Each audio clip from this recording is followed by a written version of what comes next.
But honestly, we're ready to get you out of our jail because you've been such a menace. When you get to TDC, you think you're funny, you're young, you're not going to get away with what you're getting away with here in TDC. There's some bigger, badder, worse people than you there. My money is on you not doing that.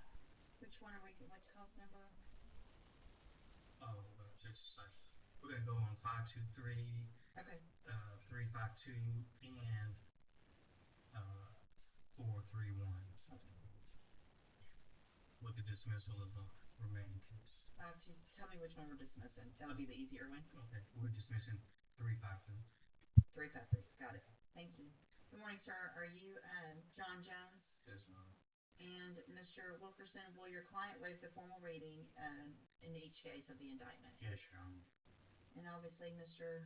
Coleman, you've taken everything into consideration with regard to the facts, the jail incidents, as well as the wishes of the family in making these offers. That is correct, Judge. And just for the court's information, there is a member or members of the victim standing here in the present room today. Okay. And I've conferred with her about the case. Okay. Mr. Jones, this is difficult for me because based on your behavior, honestly, I don't want to give you I don't want to go along with anything. But it sounds like if Mr. Coleman has discussed this with everyone and understands the underlying facts of the offenses, what has been going on in our jail, I'm going to go along really only because I trust him to the extent that I do. Do you understand? Yes, ma'am. In cause number 25, DCCR 0523, you're charged with a first-degree felony offense of murder, and that's from April 28th of 2025. And how do you plead to that charge? Guilty. Are you pleading guilty freely and voluntarily? Yes, ma'am. And are you pleading guilty because you did what they charged you with? Yes, ma'am. So you're charged in 24 DCCR 2431 with the state jail felony offense of unauthorized use of a vehicle. And that's from October 15th of 2024. And how do you plead to that charge? Guilty. Again, are you pleading guilty freely and voluntarily? Yes, ma'am. And because you did what they charged you with. And then finally, in cause number 25 DCCR 1352, you're charged with the first-degree felony offense of aggravated robbery from September 18th of 2024. And how do you plead to that charge? Guilty. Again, are you pleading guilty freely and voluntarily? Yes. And because you did what they charged you with. I have here on the tablet in all three of those cases documents that have your signature on them that the state's marked as exhibit number 1. Before you signed these, did you go over them with Mr. Wilkerson? Yes, ma'am. Do you fully understand them? Yes, ma'am. And do you understand if I follow the agreements that you've made with the district attorney that you'll be waiving or giving up any right to appeal? Yes, ma'am. Do you also understand if you're not a U.S. citizen that a plea of guilty or no contest may result in your deportation, exclusion from admission to the country, or denial of naturalization under federal law? State tenders number 1 in each case. No objection. It's admitted in each case. Is there any evidence that Mr. Jones is not competent? No, Your Honor.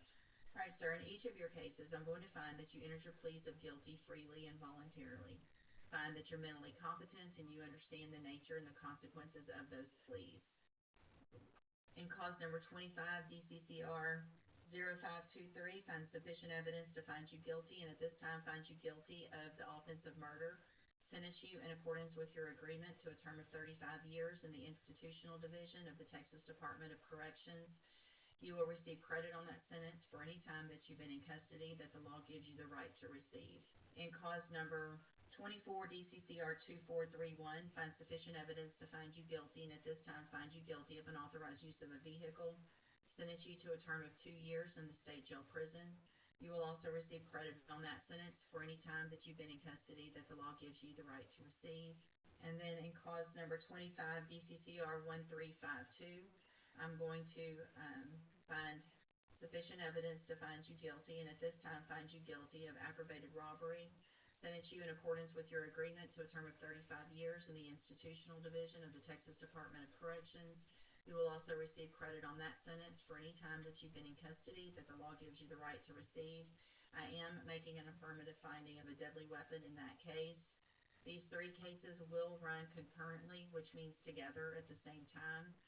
I'm going to hand you in all 3 of your cases the trial court certifications that shows that these were agreements that I followed, and so you've waived your right to appeal. I'm also going to hand you a written admonishment regarding ineligibility to possess a firearm or ammunition. Because of the judgments entered against you, you're ineligible under Texas law to possess a firearm or ammunition. Possession of a firearm or ammunition could lead to charges against you. If you have questions about the laws that make you ineligible to possess a firearm or ammunition, or about how long that lasts, you can talk with Mr. Wilkerson. Now, let me tell you one more thing, Mr. Jones. You're still going to be in our jail for a limited time before they transfer you to TDC. You will pick up another charge as quickly as you do anything else stupid in our jail or here. And if you think it's funny to ask my bailiff what he would do if you tried to get his gun, you're going to end up with another charge. I know about every single thing you're doing. Don't think there's anything that you're doing out there or here that I don't know about. He could press charges on you right now. But honestly, we're ready to get you out of our jail because you've been such a menace to everyone out there with what you're doing. And let me tell you, when you get to TDC, you think you're funny, you're young, you're not going to get away with what you're getting away with here in TDC. There's some bigger, badder, worse people than you there. And also, if you think you're going to make parole by acting how you've been acting, you're not.